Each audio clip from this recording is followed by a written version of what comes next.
Hi guys, this is R K and welcome है आपका RMS education में। दोस्तों, आज की इस वीडियो में हम बात करेंगे हमारा जो क्वेश्चन सीरीज़ चल रहा है उसका ये चैप्टर 3 का यहाँ पर पार्ट 2 रहने वाला है। जैसे कि मैंने आपको पहले ही बताया था, पार्ट 1 मैंने डाल दिया है और जो पिछले 1 एंड 2 चैप्टर हैं उनके भी पार्ट डल चुके हैं। आप चैनल पर जाकर चेकआउट कर सकते हैं। और आपको आज से आपको एक और नई सीरीज़ जो है इंपॉर्टेंट क्वेश्चन की स्टार्ट होने वाली है।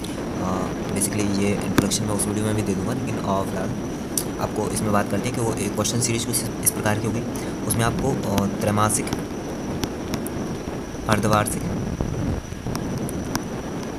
एवं वार्षिक एक सब्जेक्ट के 3 वीडियो में इंपॉर्टेंट क्वेश्चन मिलने वाले हैं। ठीक है, तो क्या होगा, देखिए त्रैमासिक में कुछ आधे चैप्टर आएंगे। जैसे कि किसी सब्जेक्ट में 15 चैप्टर हैं तो उसमें मान के चलिए जैसे कि 5-6 चैप्टर आएंगे। ठीक है, तो 6 चैप्टर का अभी वीडियो डल जाएगा। इसके बाद अर्धवार्षिक में मान के चलिए 12 या 13 चैप्टर आएंगे तो उसमें मिल जाएगा, और वार्षिक में सभी चैप्टर आएंगे तो इस तरह से मिल जाएगा। ठीक है, अब फिलहाल बैक आते हैं हमारे इस वीडियो पे, और उसके बाद अभी नेक्स्ट वीडियो में कर लेंगे जब हम टोटल क्वेश्चन की सीरीज डालेंगे। और इनकी PDF भी मैं आपको अवेलेबल करा रहा हूँ। कैसे करा रहा हूँ वो आपको बताइए। ठीक है, और इस वीडियो की PDF आपको कहाँ से मिलेगी वो आपको वीडियो में बता दूँगा। ठीक है, और इसकी प्लेलिस्ट भी मैंने अलग सब्जेक्ट के अलग अलग से बना दिए हैं, तो आप उन पर जाकर चेकआउट कर सकते हैं आपको अगर नहीं मिलती है तो। ठीक है, तो बेसिकली आज का जो पार्ट है हमारा पार्ट 2 है, चैप्टर 3 है, और क्लास 11th फसल उत्पादन एवं उद्यान शास्त्र, क्रॉप प्रोटेक्शन एवं हॉर्टिकल्चर। पार्ट का नाम है हमारा फसलों का वर्गीकरण एवं फसल चक्र, classification of crop and crop rotation. ठीक है, तो हमने बेसिकली जो है हमारे एक अंक के क्वेश्चन और अति लघु उत्तरीय हमने पार्ट 1 में डिस्कस कर लिए हैं। अगर आपने नहीं देखा तो डिस्क्रिप्शन में भी लिंक मिल जाएगी आपको, और आप चैनल की प्लेलिस्ट से भी चेकआउट कर सकते हैं। आज की इस वीडियो में हम बात करेंगे लघु उत्तरीय प्रश्न की और दीर्घ उत्तरीय प्रश्न की। अब देखिए, वैसे एक सब्जेक्ट के एक चैप्टर के 3 पार्ट आते हैं, लेकिन यहाँ पर 2 पार्ट करने की कोशिश कर रहा हूँ मैं, क्योंकि 3 पार्ट थोड़े लेंथी हो जाते हैं और वीडियो ज़्यादा लेंथी हो जाती हैं, और 3 पार्ट हो जाते हैं। वीडियो थोड़ा लेंथी हो जाएगा लेकिन 2 पार्ट में आएगा तो थोड़ा आपको देखने में आसानी होगा। ठीक है, तो चलिए लघु उत्तरीय प्रश्न शुरू करते हैं। क्वेश्चन नंबर हमारा पहला है, और इनके इंपॉर्टेंट क्वेश्चन भी मैं आपको लास्ट में बता दूंगा। तो वैसे इंपॉर्टेंट क्वेश्चन की सीरीज तो चला ही रहा हूँ, तो इसमें भी कवर हो जाएंगे। ठीक है, तो पहला है हमारा फसल से आपका क्या अभिप्राय है, ऋतुओं के आधार पर इसका वर्गीकरण कीजिए। और इसको अथवा में भी आ सकता है इस तरह से कि ऋतुओं के आधार पर फसलों का वर्गीकरण कीजिए। ठीक है, तो ये हमारा क्वेश्चन है। तो उत्तर में लिखते हैं कि फसल समान प्रकार के पौधों का वह समूह, मतलब कि ये एक खेत है, इसमें ये एक प्रकार चने की खेती में चने के पौधे होंगे। समान प्रकार के पौधे व समूह जो किसी समय विशेष पर आर्थिक उद्देश्य की पूर्ति हेतु उगाया जाता है फसल कहलाता है। उद्देश्य यानी कि खाने पीने के उगाया या फिर हमारी आर्थिक स्थिति के लिए होगा, तो वो एक उद्देश्य हो जाएगा। राइट, तो इस तरह का उद्देश्य हो जाएगा। अब इसके बाद में देखिए, ऋतु के आधार पर फसलें अग्र निम्नलिखित 3 प्रकार की होती हैं। अब 3 प्रकार की कौन कौन सी होती हैं वो हम बात करते हैं। तो यहाँ पर पहली जो हमारी फसल होती है वो है खरीफ की फसलें। क्या होती हैं? खरीफ की फसलें। देखिए, वे फसलें जो जून जुलाई में बोई जाती हैं तथा सितंबर अक्टूबर में पक कर तैयार हो जाती हैं, खरीफ की फसलें कहलाती हैं। जैसे कि मक्का, बाजरा, धान, मूंगफली। अरे ये सोयाबीन की फसल होती है यार, जो बरसात में आती है। ठीक है, सिंपल वे में समझा दूँ आपको। ठीक है, इसके बाद देखिए रबी की फसलें, वे फसलें जो अक्टूबर नवंबर में बोई जाती हैं तथा फरवरी मार्च में तैयार हो जाती हैं, रबी की फसलें कहलाती हैं। इसको सिंपल वे में समझे तो चना और गेहूँ की खेती, सरसों मटर आदि इनमें आ जाती हैं। अब इसके बाद में जायद की फसलें आती हैं। तो यह वह फसलें हैं जो फरवरी मार्च में बोई जाती हैं तथा मई जून में पककर तैयार हो जाती हैं, जायद की फसलें कहलाती हैं। जैसे कि तिल, लौकी, ककड़ी आदि। ठीक है, अब इसके बाद में हमारा सेकंड क्वेश्चन आता है। सेकंड क्वेश्चन क्या आता है हमारा? सेकंड क्वेश्चन आता है हमारा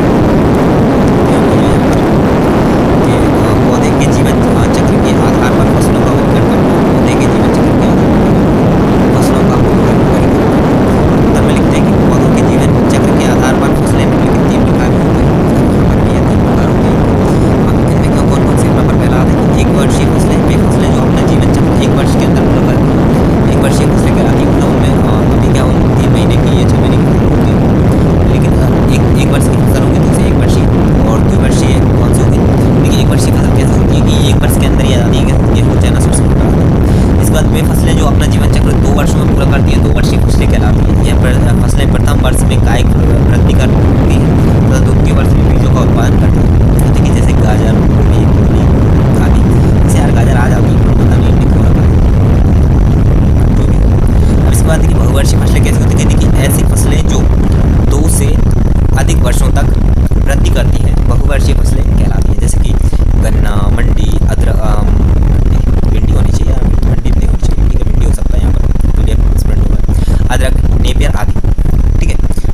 हमारा तीसरा क्वेश्चन आता है। तीसरा क्वेश्चन हमारा क्या कहता है कि देखिए उपयोगिता के आधार पर फसलों का वर्गीकरण कीजिए, उदाहरण सहित कीजिए, है ना। तो उपयोगिता के आधार पर फसलें निम्नलिखित प्रकार की होती हैं। नंबर पहला खाद्यान्न फसलें, इसके अंतर्गत प्रमुख रूप से अन्न देने वाली फसलें आती हैं। इन्हें पुनः दो भागों में बांट सकते हैं।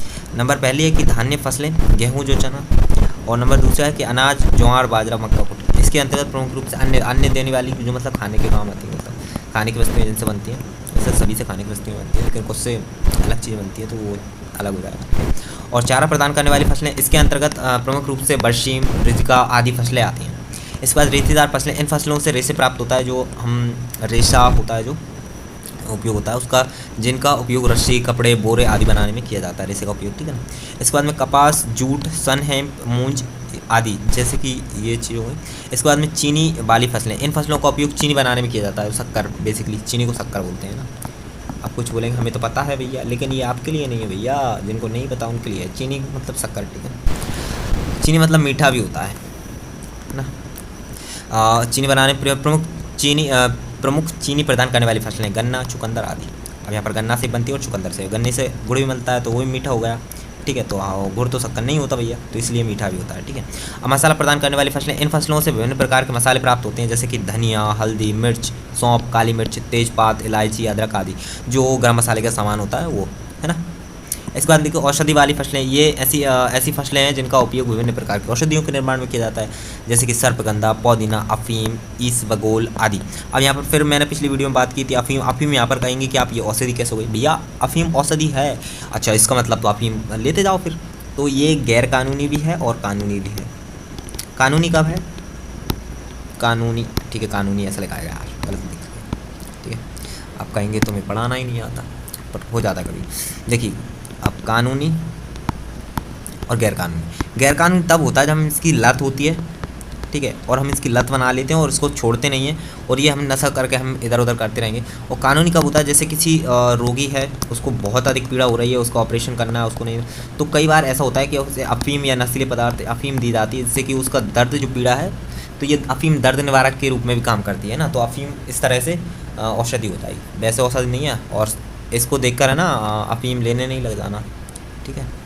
अब नशीले पदार्थ यह वे फसलें हैं जिनसे विभिन्न नशीले पदार्थ बनाए जाते हैं। इन फसलों के प्रमुख उदाहरण ऐसे तंबाकू, जो जर्दा बोलते हैं इसे, ठीक है, तंबाकू, मसाला, पान मसाला, गांजा, अफीम, गांजा फेमस हैगा, अफीम आदि।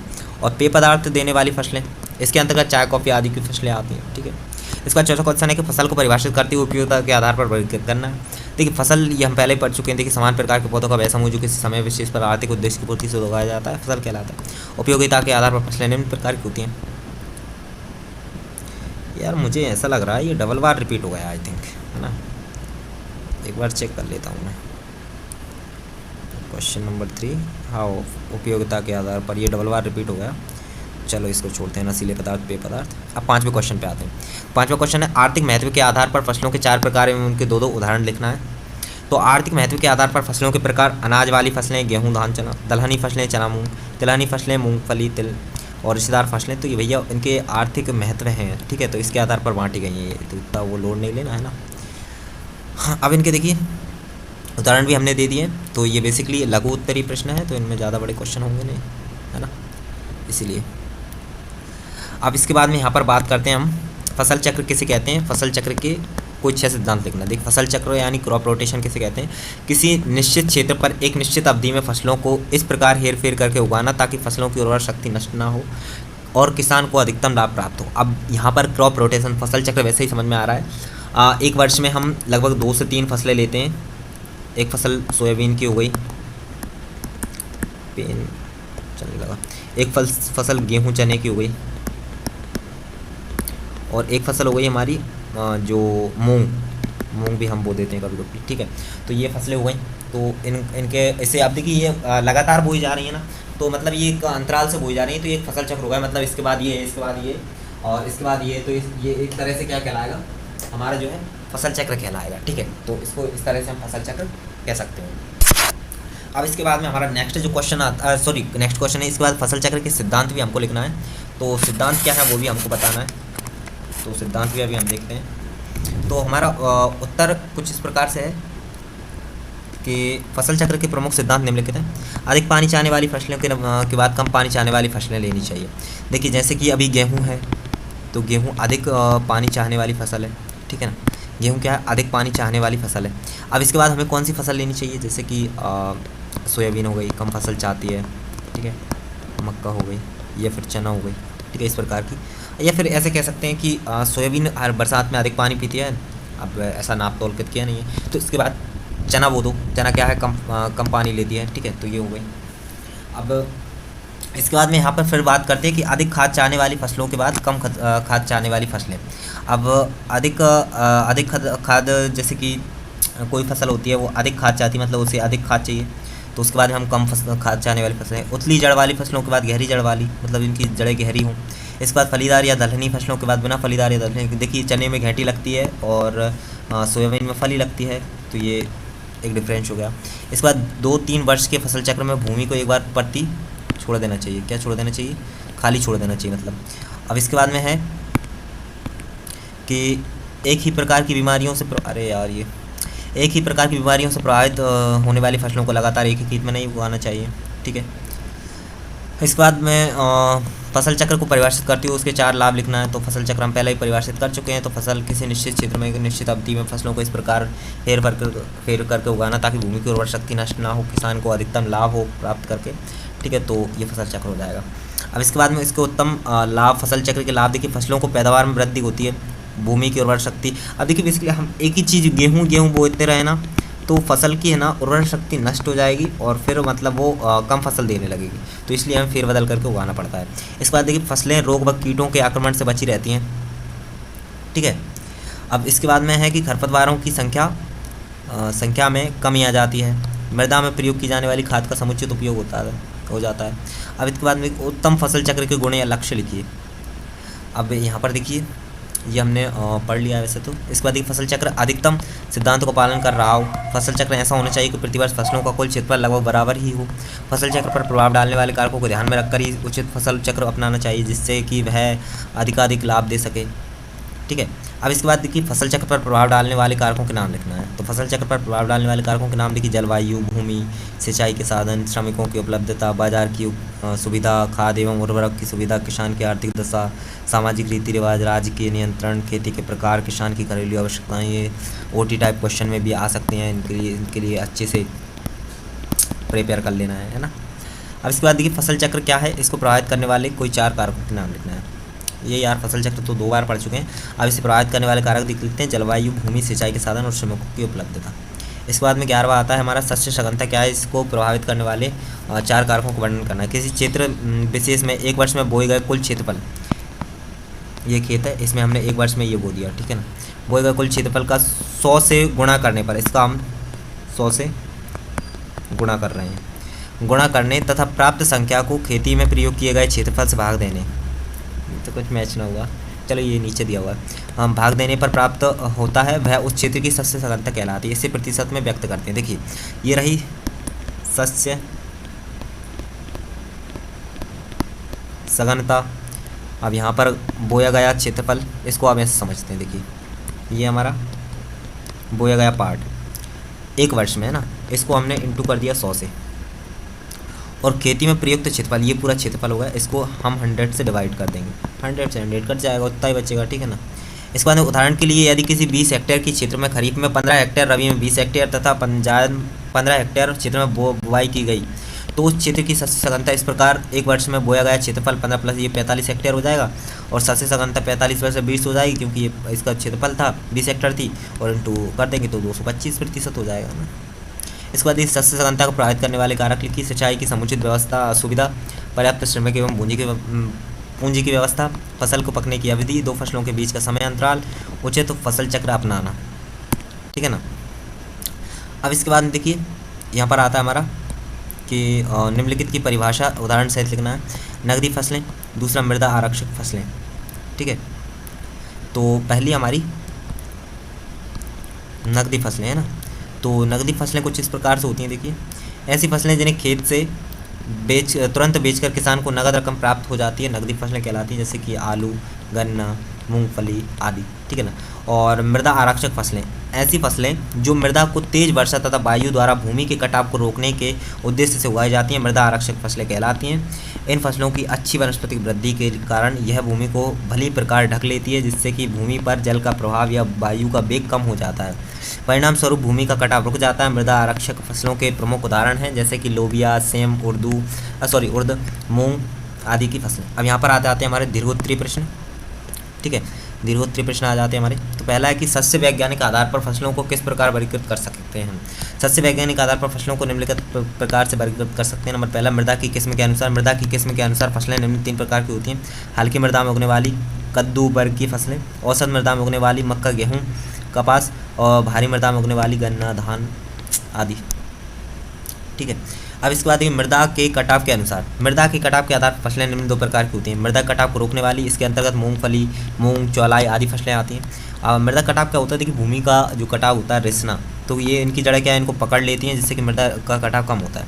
इसके बाद मृदा को कटाव को बढ़ावा देने का, इसके अंतर्गत ऐसी फसलें आती हैं जिनकी जड़ें मिट्टी को मजबूती से बांधने में असमर्थ होती हैं। देखिए वही मैंने बताया ना, इनकी जड़ें क्या मिट्टी को मजबूती से बांध लेती हैं, मृदा को जो रिसाव होता है उन्हें रुक जाता है।